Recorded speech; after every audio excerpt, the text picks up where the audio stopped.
Hey everybody, welcome. You're here with me, Jen the Taxidermy Witch, and we're getting set up and ready to read Chapter 7 of Backwoods Witchcraft by Jake Richards. So, Chapter 7, I'm just going to try and get right in the screen. Chapter 7 is called Saints on the River, the Spirits of Southern Appalachia. Okay, and so it's going to go over quite a few things. And I'll just brief the chapter to you guys. It goes over dreams, signs from the spirit world, protection from haints, seeing and interacting with spirits, working with the dead. Yay, notification, that's good. Little people. Now that's something that I've been wondering about because they've talked about little people 2 or 3 times in the book now, and I believe yesterday in the reading they talked about little people. So I'm quite interested to read that section. Oh good, it goes on for 3 pages. Animal spirits. I'm always excited to read about animal spirits. It's quite long. Saints and prophets. Moses, St. Peter, St. John the Baptist, St. Jude. This is a long chapter, you guys. The Madonna. And then it's done. And then the chapter 8 will be casting apple seeds, spelling, and fortune telling, which I'm so excited to get to the next chapter. I think if I have the energy, I'll even read it later on today. But again, this chapter that we're reading today is so thick. I hope to get through it in one video. I've prepared myself a yogi soothing tea, so hopefully that will, like throat soothing tea. Ooh, it does taste good. And I'll try to clear my throat the least that I can. But I'm really excited. Hey, Istara, nice to see you. I love your name. Really excited to, I forgot because I was talking to Istara. Hey, thanks, man. I'm trying to do it a little bit different every day. So today I kind of went like, I took the advice from, I've been rewatching Orange is the New Black, and I love Red's makeup. How she does her eyeliner with the and the. So I did that today and just kind of made my hair crazy and fun. Thank you, Michelle. Let's have a smoke and then we'll read. We're about 2 minutes in. Not too bad. I'm really excited that everybody's enjoying this like audiobook type thing. And remember, if you go back in my videos, I've read 3 other conjure books and hoodoo books in full to you guys. So chapter by chapter, just like this. All right. Let's have a smoke and get started. I'm glad y'all are here. And you know what? When I was driving, I used to listen to YouTube videos all the time. I'd try not to listen to live ones because I'd want to join in, and that's dangerous, but awesome. Excellent. Yeah, Taxidermy Witch. It's a fun one. Spirits of Southern Appalachia. So much to read. Do you guys think I'll get it done in one video? Because I'm really excited to get to the next chapter. That's why I'm going to just like push through this.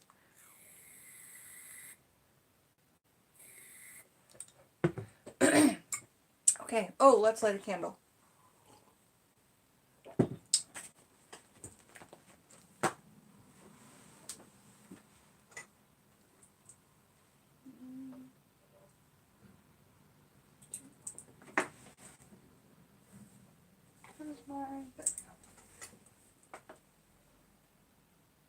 I'm just pulling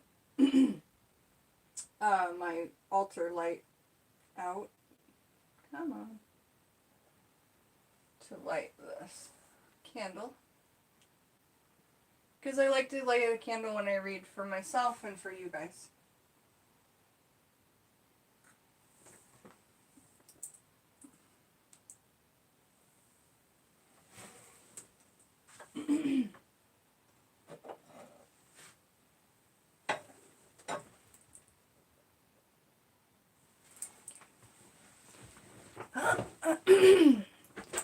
Spirit guides be with us as we learn and read so much from this beautiful, lovely book. Here we go, you guys. Right at 5-minute mark. Okay. Saints on the River, Spirits of Southern Appalachia.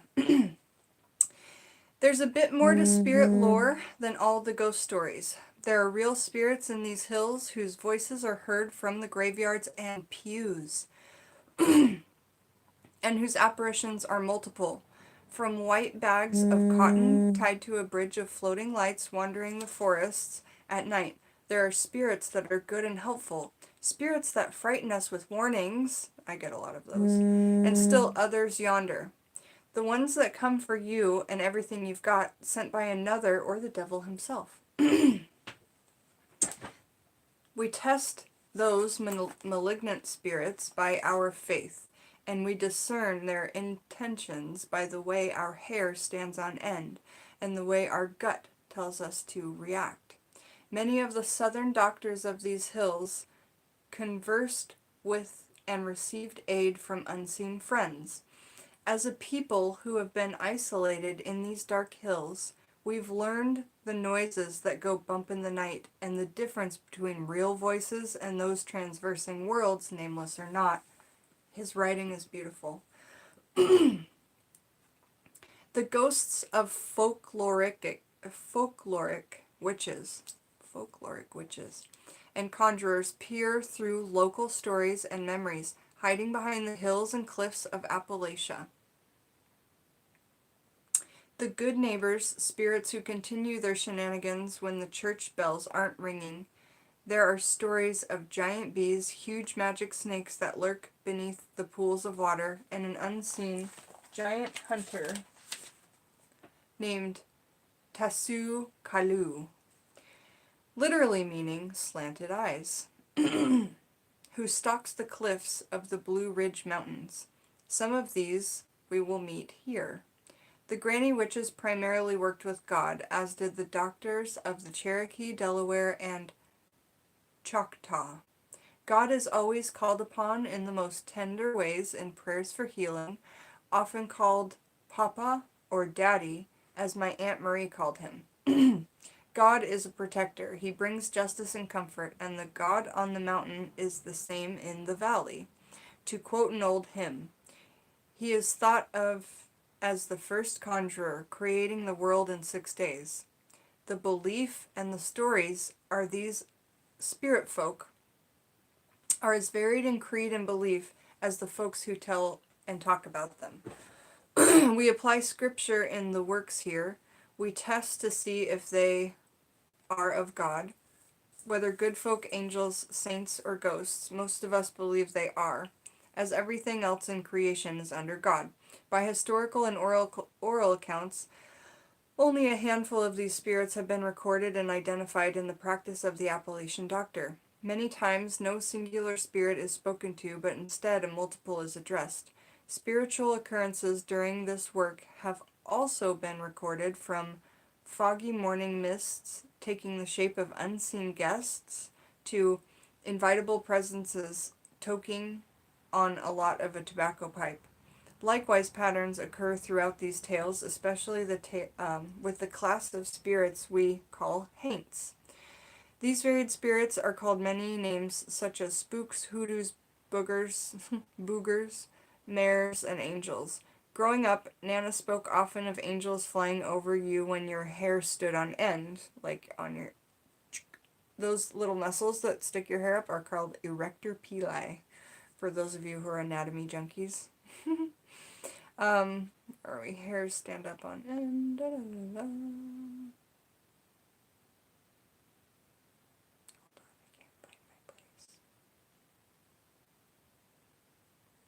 I'll just start over.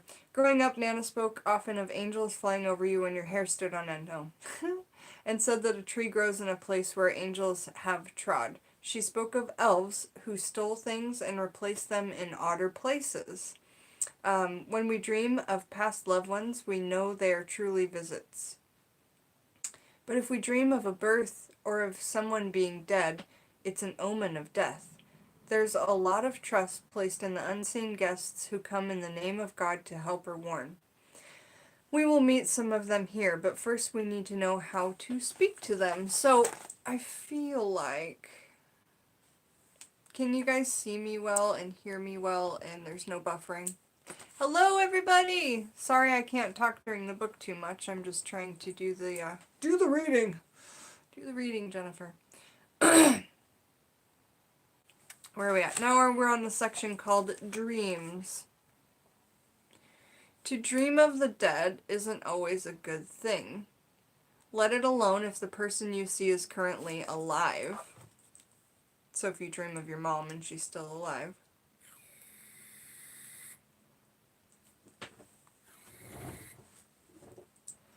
Yeah, to dream of the dead isn't always a good thing. Let it alone if the person is currently alive. The mountaineers have held an age-old belief that spirits can come to us in dreams, and that God gives some folks a special gift for dreaming this way. And I've met a lot of people that dream like this. This is what we call dreaming true, or dreaming right. Even though the contents of the prophetic inner may be daunting. My mother and grandmother have always been visited by spirits or saw future events in their dreams, and this gift is closely related to the sight. Every time my mother has a bad dream, she'll wait until after breakfast before calling me. She's bound to the old saying that a dream spoken of before breakfast will come true.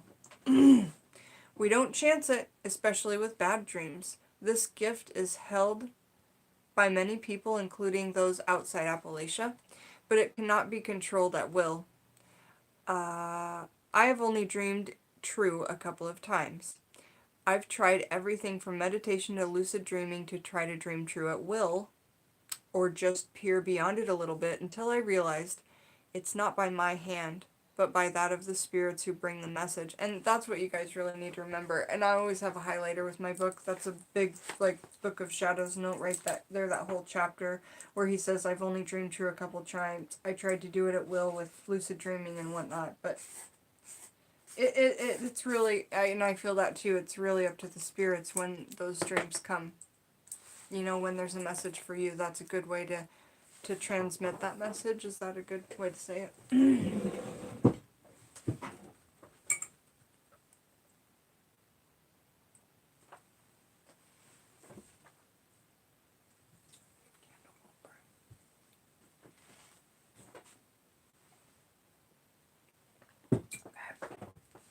Man, that yogi throat tea is really good. It's tasty too.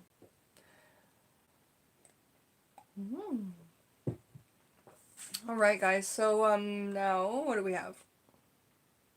I love that paragraph, that last thing we read. Let me see where we're at here. Chit chat. I stepped away to your biscuit. That's cool, Kirsten, that you've dreamed true.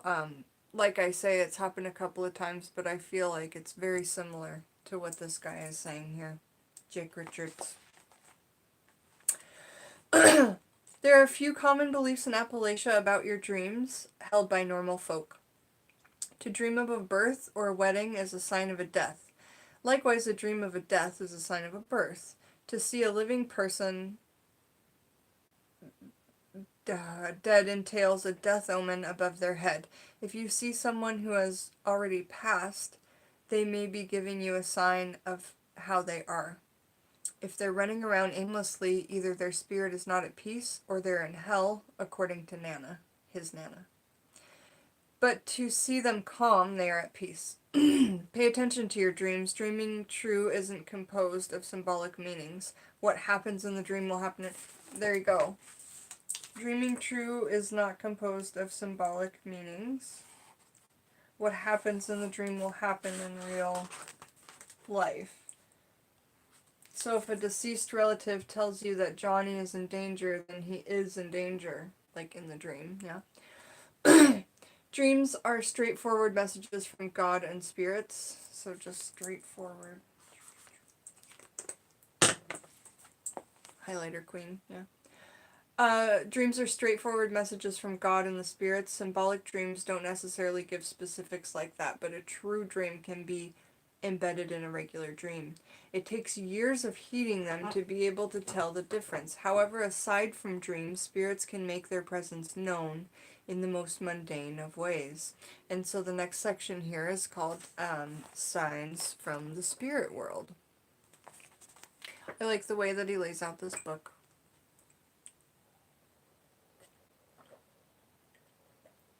We're over halfway through. Alright,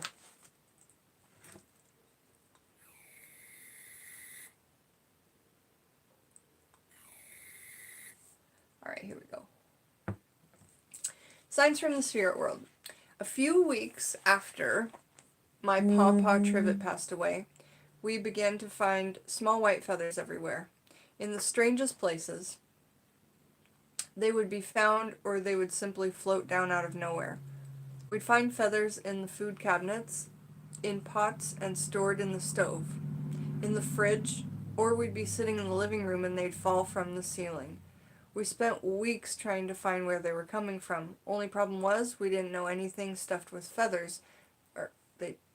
Only thing was we didn't own anything stuffed with feathers, never did and never have.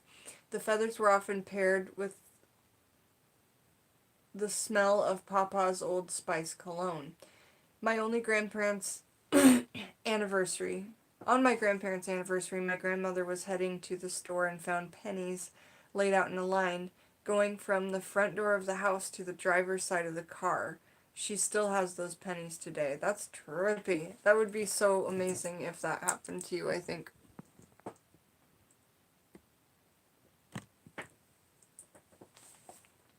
It's hard to read and sit and all of that. Still have those pennies today. Papa always fixed dinner on Thanksgiving, and we looked especially forward to his famous chicken and dumplings. On the first Thanksgiving after his death, we decided to just eat out because those memories were too hard on us. He'd had his 7th heart attack, oh my gosh, on the day after that year.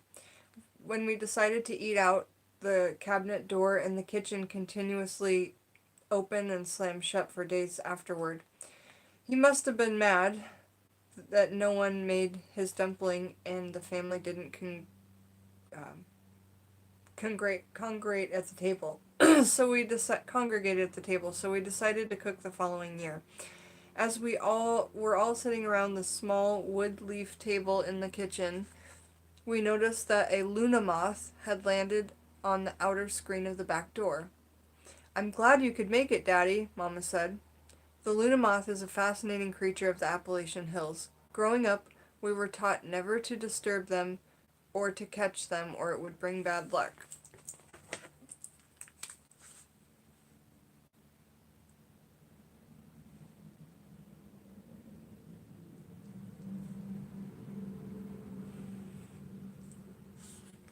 Because they carry souls of the dead and messages from the other side. Okay, so if you see a Luna moth, then that's a sign that it's like a past loved one of yours.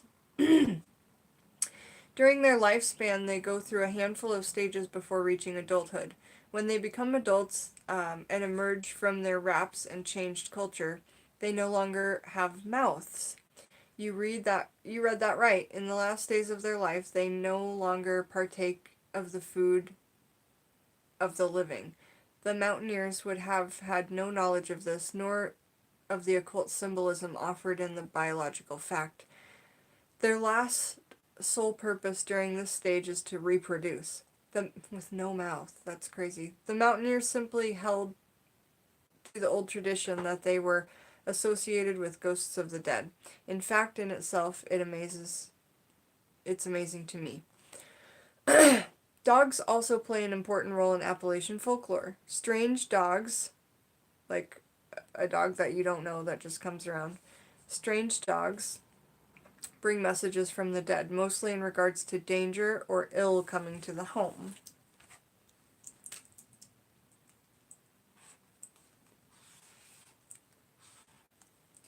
Whether it is a sighting of a black dog with red eyes that's come to warn death, known as Black Shuck, or a simple white ghost dog that sits and waits in the front yard, nothing will scare it away because it will not leave until its owner, Death, visits the home. Jeez. So, the scary stories books that we read. and that we read like in the 90s, and that they're making a movie with. It's coming out this August. I can't wait until the Scary Stories movie comes out. It sounds a lot like those three. In every book, there's 3 books. There's always a black dog story. This is reminding me of that completely. Because nothing will scare away the dog until its owner death visits the home. Creepy stuff. What's up, Sheerbook Tea? Oh, Istara, that's amazing. The dreaming pattern. Wow. Okay, so on and on we go. This same meaning is applied to other animals, particularly those that are white or albino. White doves are a message of death.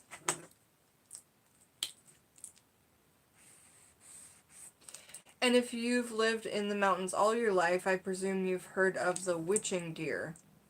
In both the Irish and Cherokee mythos, white or black animals are often thought to be witches or some creature from the other world. This belief still persists today, and we've had countless people who wouldn't step foot in our home because of the cats we had.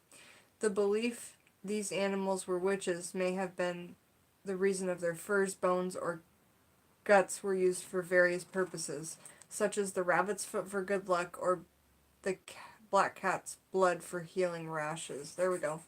Black cat's blood for healing rashes. Yeah? Speaking of rabbits, I have to say, thank you to one of my viewers. I cannot remember the name at the moment, but I adore you and your channel. I went and visited your channel. Rabbits are not born with their eyes open, and I did a little research, and that's true. They're not born with their eyes open. So it was just folklore that was passed on. Remember, in this folklore, you guys, because I don't think Jake Richards is wrong for writing that at all. I think that he's right for writing that, because that was the folklore that was passed down in his generations. They didn't have books. It wasn't, their lore wasn't written in books, it was just spoken. So I just wanted to add that. Alex and I had a conversation about it this morning, and I was just like, what do you think? You know, is this whole book discredited because he's giving bad information? No, it's folklore. It's what they taught each other. And so that's my opinion on it, and do what you will, but the reading yesterday was talking about rabbits being born with their eyes open. And we talked about it and did some research, and we couldn't find any rabbits that were born with their eyes open, but that's okay, you know. Alright. Other signs from the spirit world may include sounds. You'll often hear bells ringing far away, or if your ears ring, you know when your ears just kind of like ring. You'll often hear bells ringing far off when angels or little folk are present. Haints and bad spirits make their presence known by breaking and throwing things or whispering in one's ear. Hearing babies cry that aren't there, either in the house or out in the graveyard, is also a sign of wayward souls. When I was a little girl, we'll have to do a story time, but I used to hear little girls cry in my my grandma's basement. And there's no one there, of course. Yeah, it was strange. Very, very strange. So that is a sign of wayward souls. The materialized form these lost souls often take is that of glowing lights floating about the graveyard and woods at night. Ooh. The most famous of these lights, called jack-o'-lanterns or will-o'-the-wisps, walk about the hillsides and lead travelers and other folks astray down into the rivers or lakes to be drowned. These strange lights are explained as souls, beginning with the old tale of Jack. Jack was a mean old drunkard who kept having run-ins with the devil, come to take his soul to hell. Each time, Jack outwitted the devil and brought himself more time. He bought himself more time. After a while, the devil got tired of it and moved on. When Jack finally died, he was locked out of heaven for his drunken deeds, so he took the road down to hell. But alas, Even the devil wanted him even the devil didn't want him anymore. Is that what that says? I don't know. So Jack couldn't get in. He was left to wander the earth alone forever, but the devil felt sorry for Jack, so he tossed him a coal from hell to light his way. Oh, and that's the little light. Jack hollowed out a gourd and placed the hot coal inside, and thus the jack-o'-lantern was born. The Cherokee were especially afraid of these fire carriers and dared not to go near them or try to investigate. Folk belief tells of fire carriers bringing madness and rage to those who see them. I have never dared to call these up, and neither should you. Lord knows what answers on the other end of the line. The next section is called Protection from Haints. Hello, Dark Side Watcher Media. How are ya? Nice to see you. Hope you're enjoying the reading. We are reading Backwoods Witchcraft by Jake Richards. Very popular book right now. Very fascinating.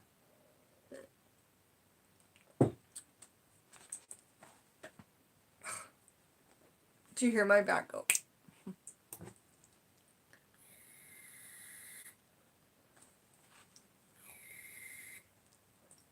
Alright, protection from haints. How do we do it? How do we protect ourselves from haints? Nice, well thanks for visiting. Great to see you here. The word haint applies to a multitude of different spirits with varying dispositions, including demons, lost souls, and ghosts, plus Yunwi, Sunindi, and the Cherokee Little People. It is basically a southern corruption of haint.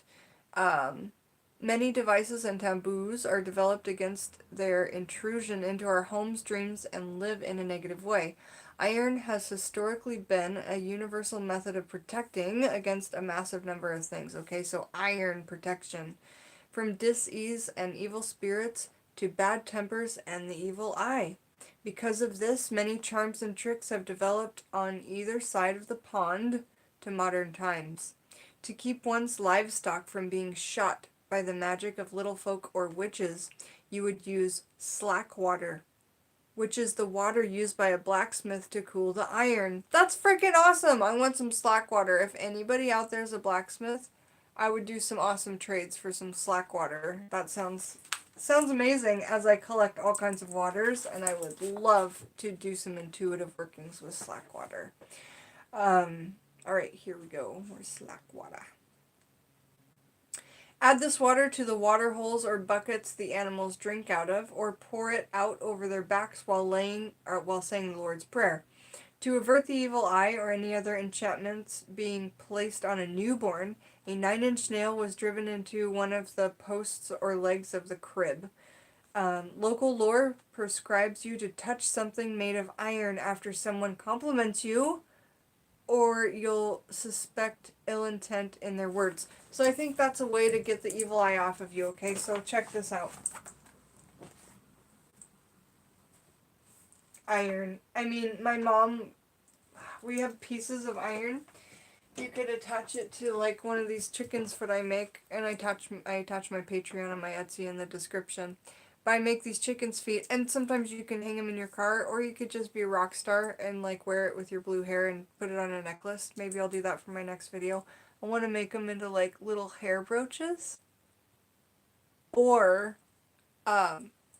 real brooches for your coat. I don't know. I'm working on it, you guys.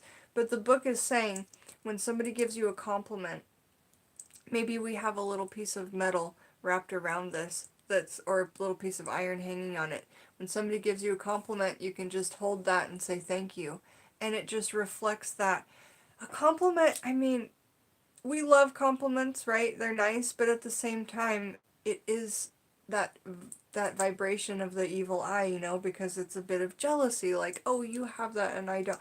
I don't know how to explain it, but it is energy that's passed around, whether you're using witchcraft or not. You've been doing it your whole life by complimenting people, or looking at them and being jealous or thinking, I wish I had that.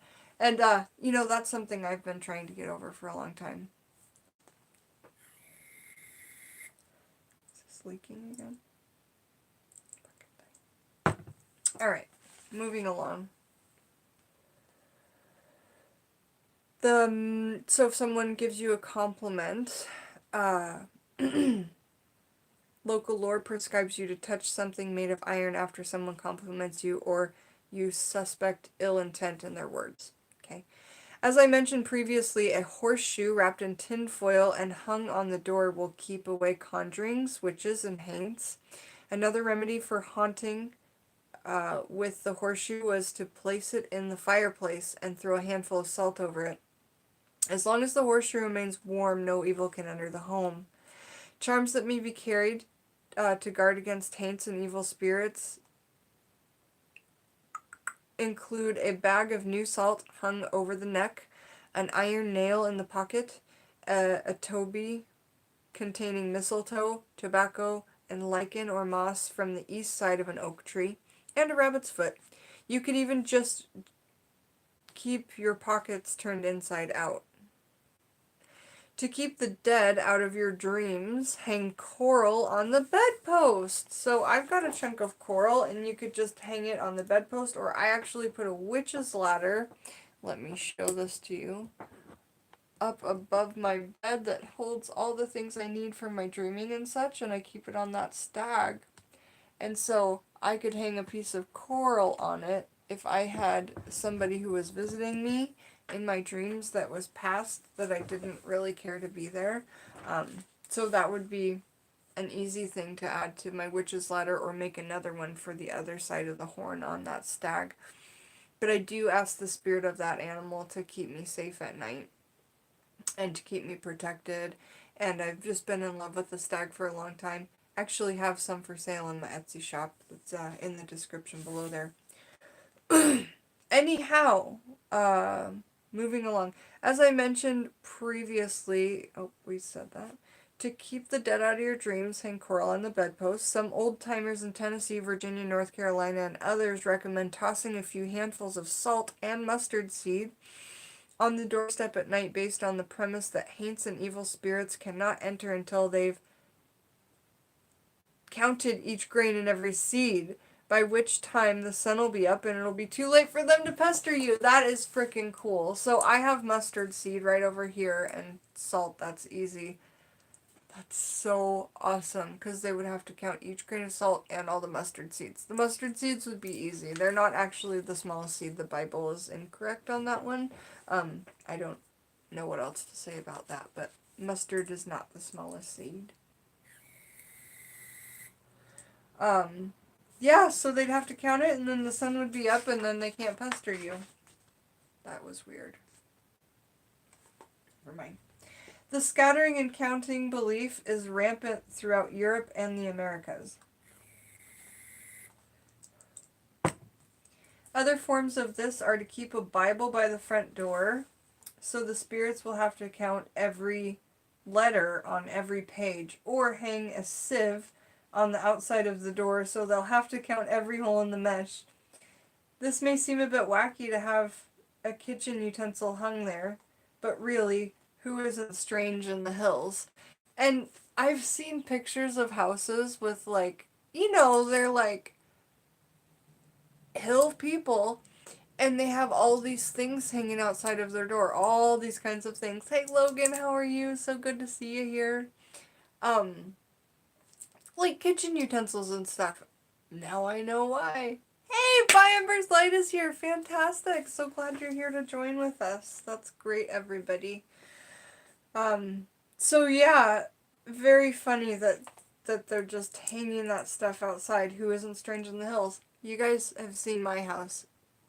You've seen the inside of the other parts of my house. It's like walking into a museum of strangeness and weirdness, and it's the best. What's the Foxfire books? Sherrybug D, let me know more about those Foxfire books. Okay, now the next section is seeing and interacting with spirits, okay? In Appalachia, there are multiple methods for seeing and conversing with spirits. We covered the communication via dreams at the start of this chapter, separated because it occurs in the dream state and is often involuntary. The dead show up in dreams to bring us messages, in contrast to calling out to them for assistance. But spirits regularly interact with us in our daily lives, often without our knowledge, except in extreme circumstances. They're like, and I would like to just comment on that and say that I talk to my spirit guides every single day when I light a candle. Like, I'm talking out loud to them. I'm asking for things. When something good happens to me, I say out loud, "Thank you, spirit guides." Ask Alex. It happens all the time.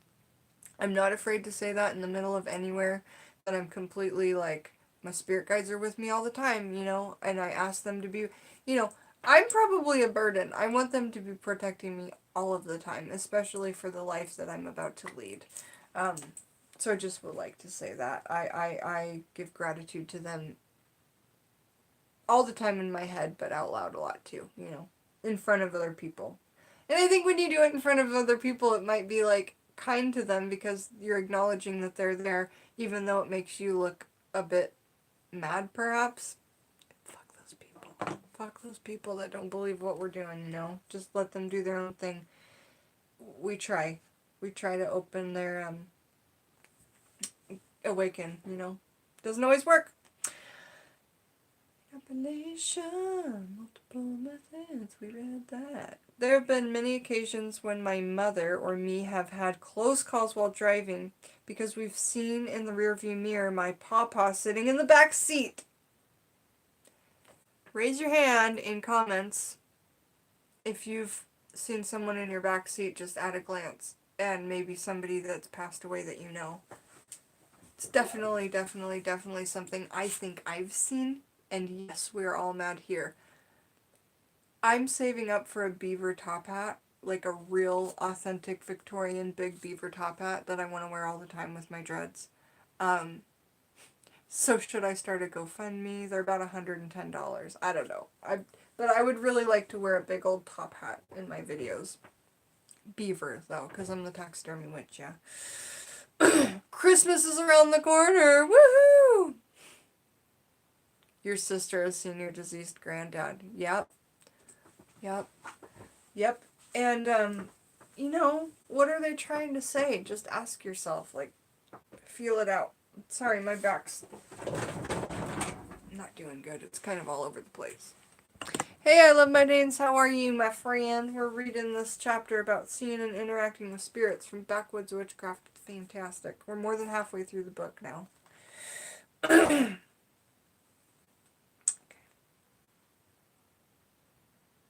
Other tales are told of speaking with spirits through knocking on tables to get their attention. I do the knock 3 times all the time, or I clap 3 times out loud and say, "Spirits be with me." Yeah, loving this book too. Which seems to be common amongst root workers everywhere in the South who knock on the ancestor table when leaving offerings or calling out for help. Excellent.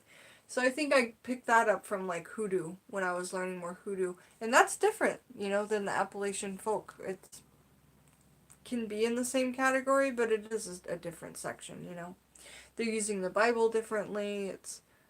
Their workings are a bit different. Alright. So other times my grandmother will be sitting in her recliner at home and my papa will rock it from the back like he used to get her attention. So she's sitting in her recliner and she feels something rocking her in the back like her husband used to. Oh my gosh, that would be amazing. After you're done being scared about it, it would be amazing, really. Just to have that contact, I think. Maybe I'll read this part to my dad.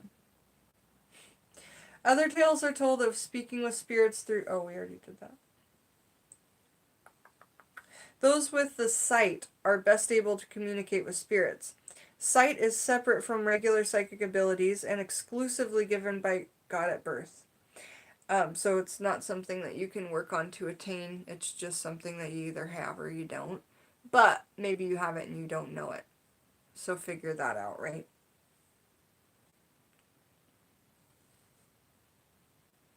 It is said to be given to a child born blue or with caul over their eyes. You know how some babies are born blue?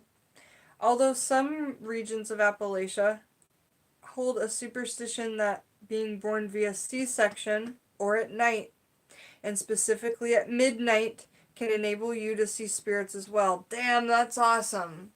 My baby girl was born at like 2 in the morning. Yeah, I think about 2 in the morning I had her. But I thought it would be cool to have her at midnight. I just really, really thought that. And she was born so close to my grandpa's birthday, which is really cool. Yeah. So someone in the chat said that someone in their family was born blue.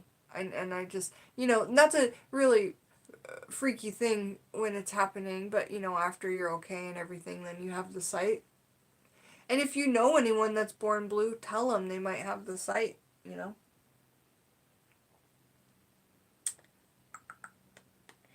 This enables the person to see and speak with spirits as well as foretell the future or just know things with no explanation.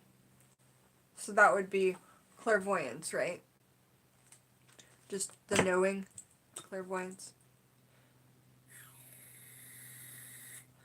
Kirsten was born at midnight. See? Does this help you explain why maybe you have the knowing? That's really fantastic.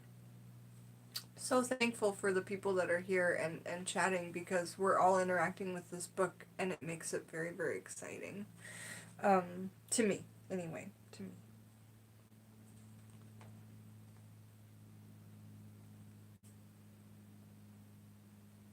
However, not every person is born in one of these circumstances shows the ability, nor can it just be claimed. In Appalachia, we have a few unspoken laws. Never lie, never steal, never cheat. It's taboo. It is simply taboo.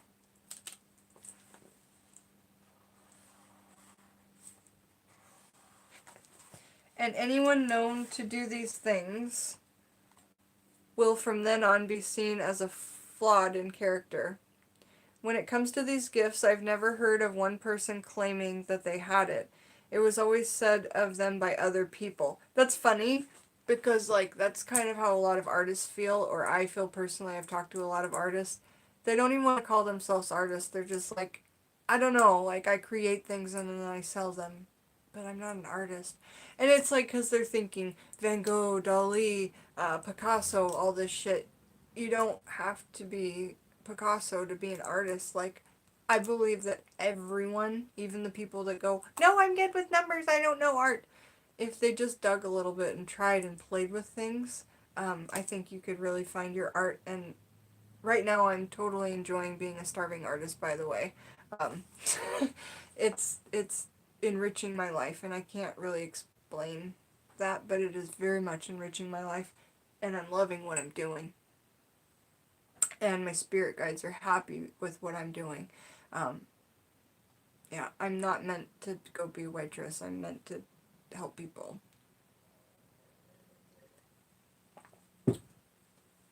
And life is funny sometimes. You just gotta go with it. Alright, so just never lie, never steal, never cheat. Just don't do it. You'll be seen as a flawed character. When it comes to these gifts, I've never heard of one person claiming that they had it, as always said by other people. Or the person would keep their humility by saying, I don't know why folks insist it's me who does it when it's just the Lord. To those with a gift, they were simply following God and doing His will. The person's sight was further proven through their tried and true reputation of predictions and dreams given to them through the gift either for themselves or others. Most folks in Appalachia simply pray to the dead in mourning or during adversities. We sometimes think God's heard enough from us, so we will occasionally turn to the dead first with our pleas. Right? I feel that a lot in my workings too. I feel like I don't ask. I give Santa Muerte so many offerings, bastet offerings, etc. But I don't ask for something from them until I'm like in deep pain or really, really, really need it. But from my ancestors and my spirit guides, I kind of like ask on a daily basis. So that's me asking the dead over the God, you know, over the saint, over the, does that make sense to you guys? Like, I just want, because when I ask for something from her, I'm like in heavy, heavy pain, or I don't know what the F to do, or it's like a traumatic experience when I ask for something from her. But I give offerings all the time. Yeah. And then the little things I call in my spirits for. So that's how I work my stuff. I would be interested to hear about how you guys work your stuff in that manner. Most folks in Appalachia simply pray to the dead in mourning or during adversities. We sometimes think God heard enough from I've heard Mama pray, "Daddy, help me with this." Some people, however, just can't get past the dead being gone, which is reflected in some charms and recommendations for someone without the gift to be able to see or speak with their spirits. The first I ever heard of was to wipe the slick from the corner of a dog's eye with your finger and rub it on your own eyes. No! Why? Another one says to eat a tablespoon of salt every morning for 9 mornings upon waking. That's actually pretty good for you. It's a good cleanse if you add it with water. It'll get your bowels working. Don't speak to anyone or speak at all until the salt is consumed without drink. So it's just a spoonful. This seems nearly impossible to do. Sounds to me like the cinnamon challenge. People should do spoonful of salt challenge. That would be hilarious. No, without drink. The last method is to go to the site of the grave on the 9th day after burial. It is said that you'll be able to speak with and see the dead. So if you bury your whoever, and then 9 days after they've been buried, you go back to the grave site, you'll be able to speak with them. That's something that I will be doing. Where is it? There we go. Okay. Many old healers from back in the day are said to have done something to please the good neighbors so much. They were gifted with particular knowledge, whether through a chance or meeting from falling asleep under a hawthorn, which is still said to make folks go mad. Don't fall asleep underneath a hawthorn, you guys. You'll go even madder than we already are. But I really do want that beaver top hat.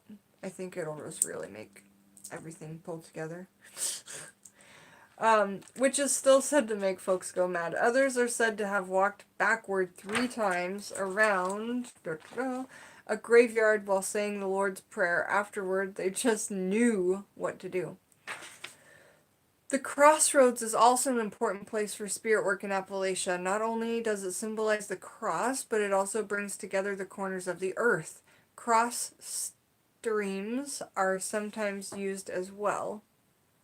The place where 2 creeks meet and become one is said to be a location of powerful healing. Oh, F yes. I love that. We have creeks all around here.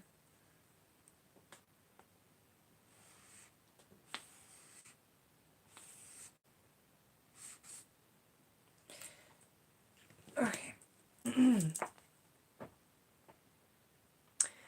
Crossroads are used in opening a path to remove obstacles or to close someone's roads so they can't get away with something like a criminal or a thief. The crossroads represent coming and going, movement and deadlock, and communication between us and spirits. In that between the place where the living and the dead speak. Aside from places such as crossroads or graveyards, there are also particular times that are best for speaking to spirits, such as the hour of midnight. Okay, you guys? My family holds fast the belief in the ghost hour of 3 a.m., so do I, when you're most likely to wake up startled to nothing. Other times aren't based on the clock. I do a lot of clockwork, and I think a lot of that, you know that. It was funny. I was talking to Living Out Loud the other day, and she was like, Christina was like, how do you even work that being awake every single day, twice a day at 3:33 a.m. or from 3 to 3:33 a.m. always? It's just for protection for myself, because I think that a lot of workings can be sent at that time, and that, yeah, my spirit guides just, I do what they say pretty much, you know. It's pretty easy just to listen and do. And trust that what I'm doing is right. Alrighty, where are we at? Other times aren't based on the clock, but by natural phenomenon, such as when the clouds roll down the mountain, or the fog hangs low and dense, and the spirits rise down the hills. There's a special spirit to the fog here in East Tennessee. She seems to rise and blanket the land in mystery. It's said that if you peer into it long enough, you'd see the dead walking around. Civil War soldiers, slaves, handmaidens, farmers, Cherokee mothers, shadows of people gone but not. A memory of time that was and still is, somewhere. This I have experienced firsthand in only 2 cases. The first was driving to the gas station on a foggy morning at 3 a.m. I was passing by the churchyard down the road. I saw what I thought were 2 people walking. Upon getting closer, a streetlight revealed that all that was there was 2 foggy pillars of smoke. As I continued to go on by, they disappeared. The second one occurred right after midnight, and it was real foggy. I was driving through the hills between Kingsport and Boone's Creek, for you locals, in Appalachia, and I saw a woman walking on the side of the road, clear as day, dressed in old-fashioned attire that consisted of a deep red blouse, and a long, gauzy white shirt, like, complete with glasses that sat on the bridge of her nose. As I drove by, she turned and looked at me through her spectacles, and a glare from the headlights reflected back at me. After passing, I could see no one in the car mirrors. Remember Ms. Wilson? Folks said she'd chant and whisper, and entertaining the dead and the other spirits in the rocks and the riverbanks. She'd chant and charm all night. Come daybreak, old Miss Wilson would retire to her shack, and the spirits would return in their place in the rocks. Folks would see her come out early night in the morning, when the sun had just risen and the mists and fog were rising from the water surface. She'd get her a round stone and twirl it in her hands, rubbing her thumbs around and around it, while whispering and gazing into the fog, seemingly hypnotized by it. Folks say she was talking to the dead, to the little folk, to the devil himself, or to the devil himself. I figured it had to be an interesting conversation, don't you think? This technique seems to be preoccupation of the thumbs and fingers rubbing over the stone, perhaps to subdue and distract the right mind or spiritual communication.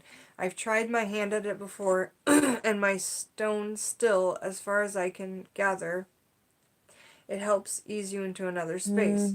So the next section is called Working with the Dead. Hey, thanks, Cherry Bug D. Trying real hard to do it a little bit different every day, you know.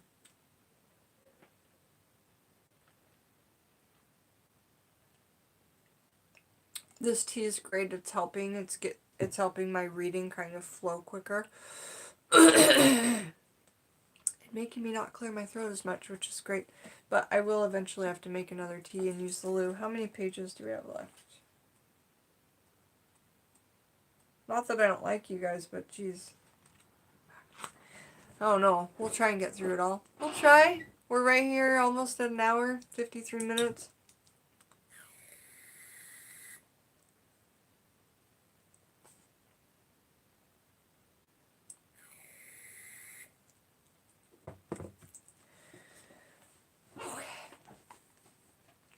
Working with the dead is one of the most popular yet least understood practices in folk magic. Many people read about it online and just hop down to the graveyard for some dirt, but it is not that simple. You guys, it is not that simple. Don't just go get graveyard dirt. Watch videos on YouTube on how to do it. Read books on how to do it. If you search Taxidermy Witch Graveyard, 6 or 7 videos will pop up. I love the ones that Witches, Sable, and Blonde did on the graveyard. They like went to the graveyard and did a video. I really, really, really adore that. And I took some of their rituals and kind of made them my own. And I gave them credit in my video, and I asked them if I could talk about that. So anyway, please don't just go into the graveyard, you know, make sure you have things like Florida water and other stuffs. Cover your head, leave libations, bring coins, bring booze if you can. Bring tobacco if you can. You know, these are things you need to bring if you go in the graveyard. Like, honestly, even if you go to visit someone and you're not collecting graveyard dirt, you leave a libation with a gatekeeper so that they watch over you. And don't give them too much booze because they do get drunk. So just give them pour out a little bit of booze, and if you smoke cigarettes, puff a little bit of tobacco right there for them. Leave the cigarette, let it go for them. Make sure put some foil down or something, but make sure it's not gonna like catch on fire. Give them some tobacco smoke, or in a pipe. That's perfect. Then go collect your graveyard dirt. Now the gravekeeper's watching over you, right? What do they call the gravekeeper again? I forget. Anyhow, the name doesn't matter. The process and the respect is what's important. So, let me find where we left off here. Many people read about it online and just hop down to the graveyard for some dirt, but it isn't that simple. Spirits don't just make miracles on request.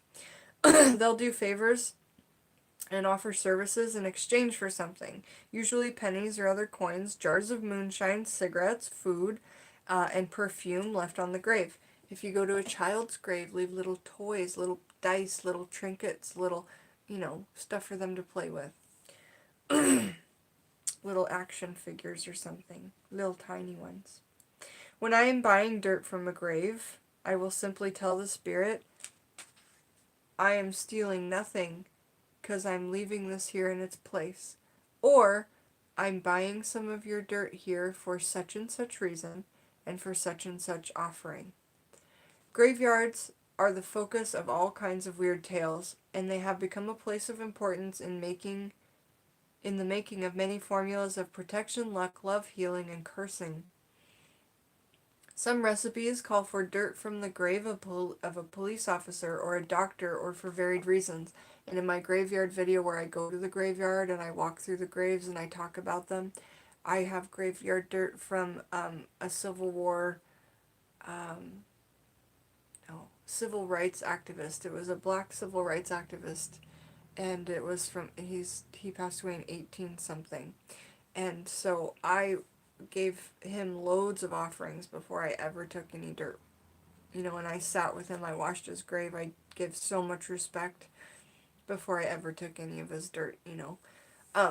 So for me, you're going to do a graveyard adventure, don't think you're going to have the dirt today for a working. Like, go there, leave libations, wash the graves, leave offerings, and then ask for something, you know, and then ask for dirt. That's the way I feel about it, but you feel how you feel when you get there, honestly. But cover your head for Pete's sakes. The dead aren't all kind. Wait, where are we? Did we say the graveyards are focus of all weird tales, and they have become a part of important? Then people go out and get it with no question. But the problem here is that you are employing the aid of a spirit that you know nothing about. What if the doctor in life abused his patients, or the police officer was crooked?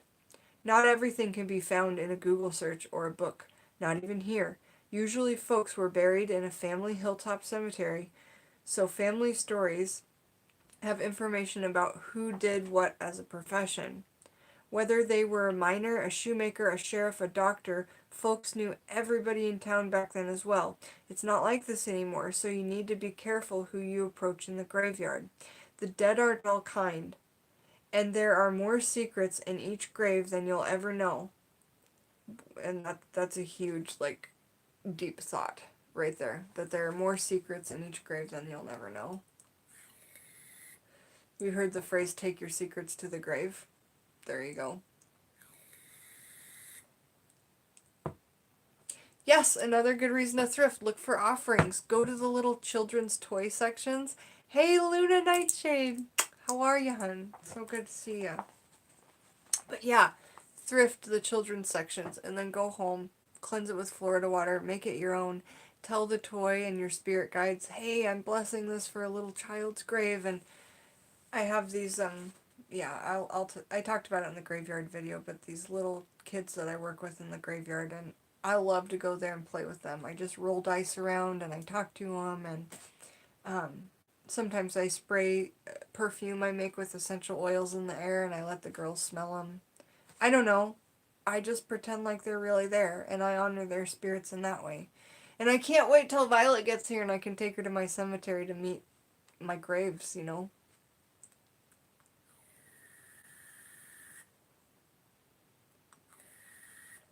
Alright. Oh yeah, a woman would love a scarf for sure. Or a little piece of jewelry. Mm-hmm. Yep.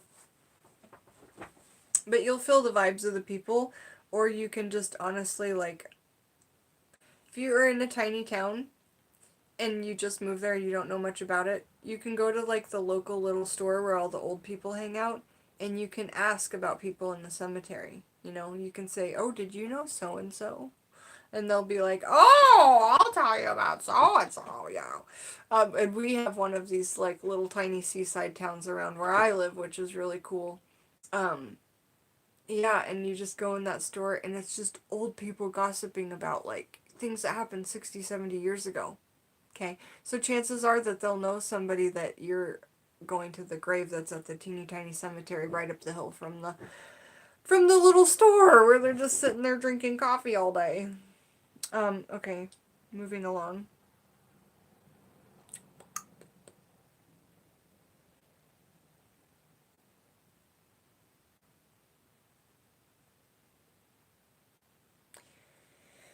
When you go into a graveyard to employ a spirit to buy dirt, I encourage you to use the previously mentioned ways of protecting yourself from haints. Other precautions I take at the graveyard include the following. Never step over a grave, as it will bring misfortune. Don't point at a grave, or you'll be stricken with illness. Come alone and leave alone. As you leave, do not look behind you until you pass the first crossroads home, or you'll be vulnerable to a spirit hopping on your back. I won't even look in the rearview mirrors of the car until I pass the first crossroads. You can avoid this voluntarily by wearing a hat of some kind. Cover your head! Cover your head! Even if you have to use your pillow or your blanket. Remember that one time I used my tights that I was wearing? You know how I wear tights? I said, you know what? One time I got to a graveyard, I didn't have my head covering. I made my tights. I put the part that goes on your butt over my head, and I made the legs into a wrapping. I wrapped my whole head up with my tights. So don't tell me you can't cover your head. That was a very funny video. I hope it's still up. I deleted like 100 videos, but I think it's still up.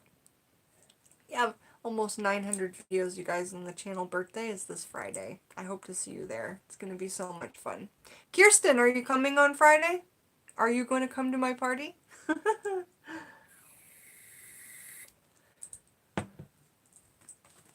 Mama Hennessy's here. I love my James is here.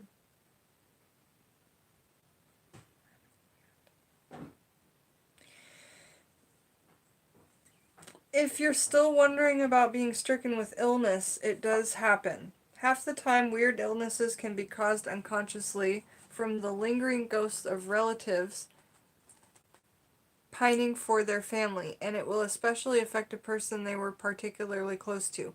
Other times can be a conscious act on the part of the spirit, but believe me, if you piss off the dead, bringing sickness is barely the bottom of the bag tricks they have in store.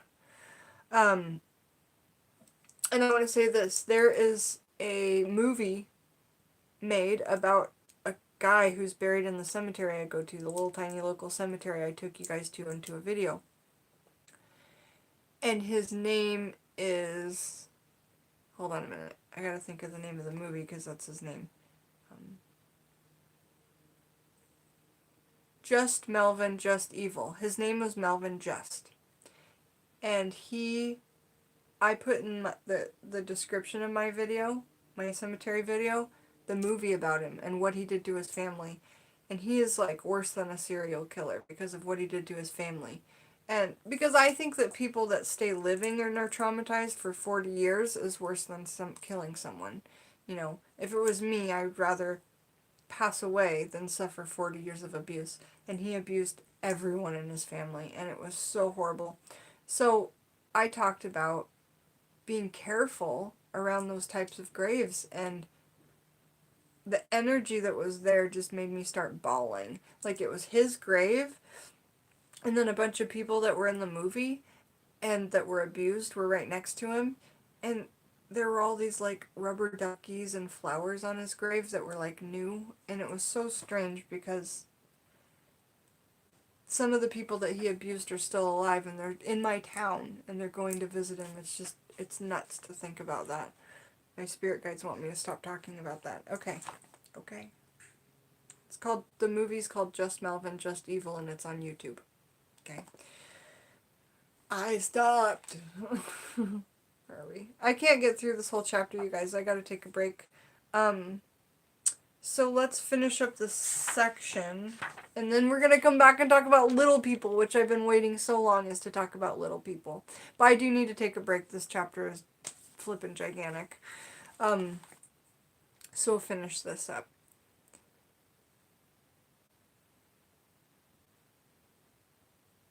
Before doing any work with the spirit you have no prior experience with in life or death, it is always best to test the spirits to see if they are God, or if they mean well.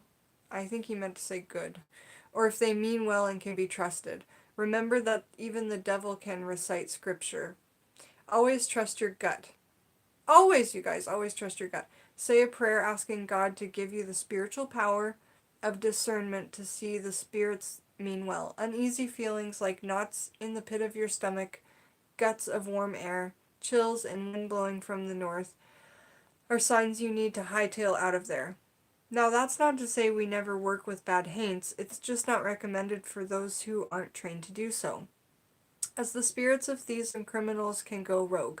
Some of the above signs can be results of fear, but you don't need that here. My mama Thompson always said, fear is just faith backwards.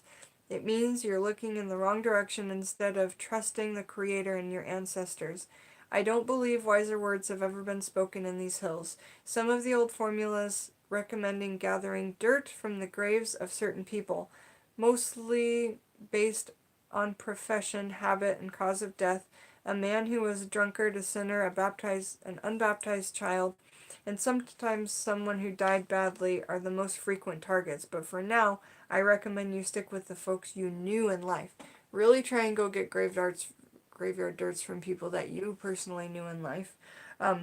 When entering a graveyard or cemetery, there's a widespread tradition of giving an offering to the guardian spirit of the cemetery in order to enter and be under their protection, like I said earlier. There are two beliefs about this guardian spirit. The first originates from the African traditions. They believe that the guardian spirit is the first person laid to rest in the graveyard and is charged with the duty of keeping watch over it forever. In Scotland and Ireland, they believe it's the last person to be buried who is in charge with keeping the watch from the sunset to sunrise every day. The guardian is discharged only when the next person is buried. The dead are employed for multiple reasons. Usually, your own beloved departed can manage just about everything you need help with. If you need protection, go to the grave for that person who was an old-fashioned mama bear and gather the dirt from her heart of the grave, like where she would be laying her head at the stone, where her heart might be. If you need money, go to the luckiest person you knew. My Papa Trivet used to go down to the Cherokee and gamble a lot. He had a bit of a problem, but it was rare that he lost. That's rare. He also owned his own contracting business and ran a good show restoring and flipping multiple houses throughout Mama's childhood. If I ever need an extra buck, I go to his grave. So that makes a lot of sense. I'm going to take a loo break and just have some tea, a little voice break. We're going to come back and finish this chapter starting with Little People, which I've been wanting to read about for quite some time. But the reason I'm excited to get through this chapter in 9-10 pages, oh my gosh, because the next chapter is called Casting Apple Seeds, Spelling, and Fortune Telling, and I'm so excited to get to that chapter. So we're gonna take a break. That was a longie, an hour and 10 minutes of reading. I'm gonna go relax. What time Friday? Kind of like all day. In the morning, I'm gonna get the old Alienware set up, and it's just gonna be me and you guys, cause Lily won't be coming till the afternoon. And then I think, Kirsten, are you here? Because I think Kirsten's coming to my party, like her and her children. Her 2 kids are actually going to come have cake with us, and she has a YouTube channel as well. So in the morning, I'm going to watch the video with you guys, my first video ever. I'm going to talk about it. I'm going to talk about, oh look, 11. 11 people here, 11 likes. Thank you guys. And so we're just going to go through the video, and I'm going to talk to you guys about all the people that are wanting to start their own channel. I'm going to encourage them and give them encouraging words about like how I felt 1 year ago in that moment when I knew nobody out here and I was just going for it, you know. I just was encouraging myself, and I am so proud of myself, and I've never been this proud of myself, you know, and feel like I'm going in the absolute right direction. So that really encourages me to be on here like every freaking day. And sometimes I take like a 3-day break and just like try and, you know, be with myself and do workings and read books by myself and stuff like that. But honestly, most of the time I'm on here a few times a day. I love being with you guys, showing you guys all the new things I'm doing. So, thank you for being here. And Kirsten, I think she left the chat, but she was here earlier. She's about she's only an hour and 5 minutes away from me. So I invited her and her children to come to my party, and my daughter will be here, and Alex will be here. And so we'll actually have people eating cake with me. It won't just be me. It'll be so much fun. Yeah, so kind of all day Friday, but I'm here in Seattle time, which is called Pacific time, I do believe. You know, and, what's today? Is today Tuesday or Wednesday, you guys? I think today's Tuesday. If today's Tuesday, then we'll be on in the morning to do the video, and then in the afternoon and evening to have, like, just a party, you know? And we'll just make it super creative. We'll do something super, super fun. Super fun. It's Tuesday. That's what I thought. Okay. Woo! Starving artist. I really don't give, you know, like, I have a roof over my head. I have people that love me, that take care of me, and, I'm working on my dreams, and I'm making it happen every single day. So I love you guys, and I'll talk to you soon. And if you need any little trinkets or chicken's foots or anything, go down to my Etsy and check out Patreon. I'll talk to you guys soon. We'll be back to read the rest of Backwoods Witchcraft this evening. See ya.